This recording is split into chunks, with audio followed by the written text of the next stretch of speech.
안녕하세요 구독자 여러분. 오늘은 호주 학생비자 관련해서 중요한 변화에 대해 이야기해보려고 해요. 정말 흥미로운 내용이니 끝까지 주목해주세요.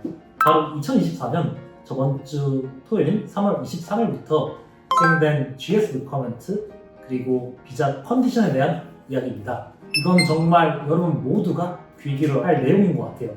첫 번째로 위험도가 높은 학교의 주의 경고 및 중지에 관한 포인트 제도 도입. 이 세 규정들은 이제 학교들이 받는 점수에 대해 정의하고 있어요. 이 점수란 학생 비자 신청과 관련된 여러 가지 요소들을 기반으로 하고 있는데, 예를 들면 학생 비자 신청이 얼마나 잘 처리되고 있는지, 그리고 비자가 거부되거나 취소가 된 경우는 몇 번이나 있었는지 등이 포함이 돼요.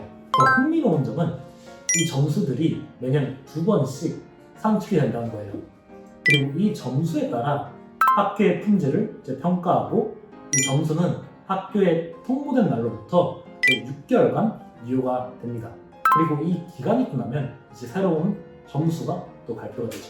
이건 정말 중요한 변화인 게, 학교에서도 앞으로 비자 히스토리가 복잡하거나 체류 목적으로 오래 있던 학생들, 특히 워홀, 코비드, 그리고 관광 비자에서 학생 비자로 전환한 학생들의 비자 리뷰가 강화가 되고, 이런 학생분들 같은 경우에는 이제 유령 학교 혹은 비자 공장이라고 불리는 학교에 신청하는 것이 얼마나 비자 거절이 높을 것이니 정말 공부하고자 하는 과 그리고 학교 선택이 정말로 중요합니다.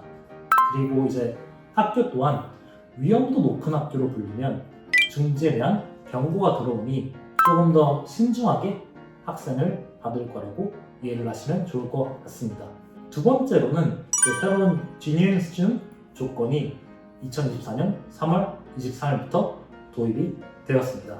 여기 아래 사진을 보시면 5가지의 질문이 있는데, 이 각 질문당 최대 150단어를 넘지 않게 작성을 하면 됩니다. 신청서에 포함된 응답과 함께 신청자는 지원 문서를 입력한 채 첨부해서 신청을 하게 됩니다.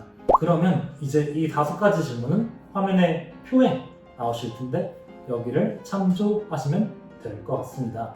이제 질문들 중에서 기존의 학생 비자를 소지하시는 분에 해당하는 질문이 존재하고, 또 만약 다른 비자를 소지했다가 이제 학생 비자를 신청하시는 분들에 해당하는 질문이 살짝 다르니 이 점만 알고 계시면 좋을 것 같습니다.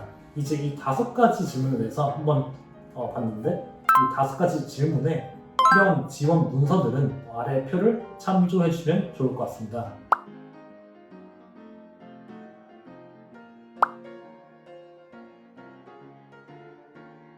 이 5가지 질문을 만약 증거 서류 없이 제출을 할 경우에는 그다지 효력이 발생하지 않으니 꼭 아래 문서들을 준비해 주시면 좋을 것 같습니다. 마지막 세 번째로 비자 컨디션에 관한 내용을 발표를 했습니다.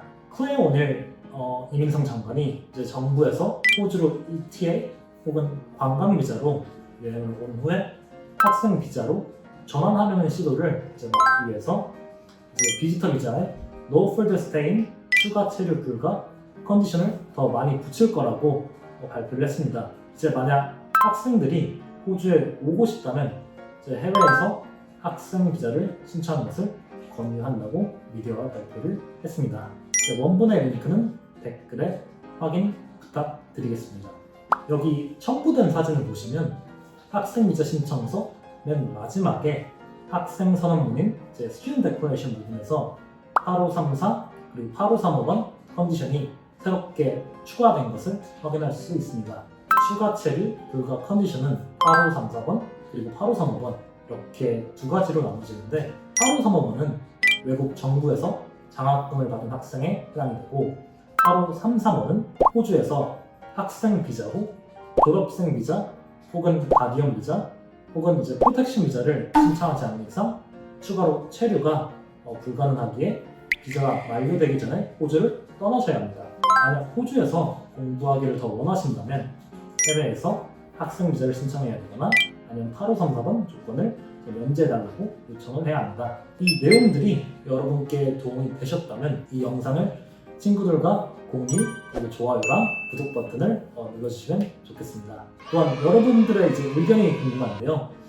이 변화에 대해서 본인의 생각을 댓글로 남겨주시면 좋을 것 같습니다.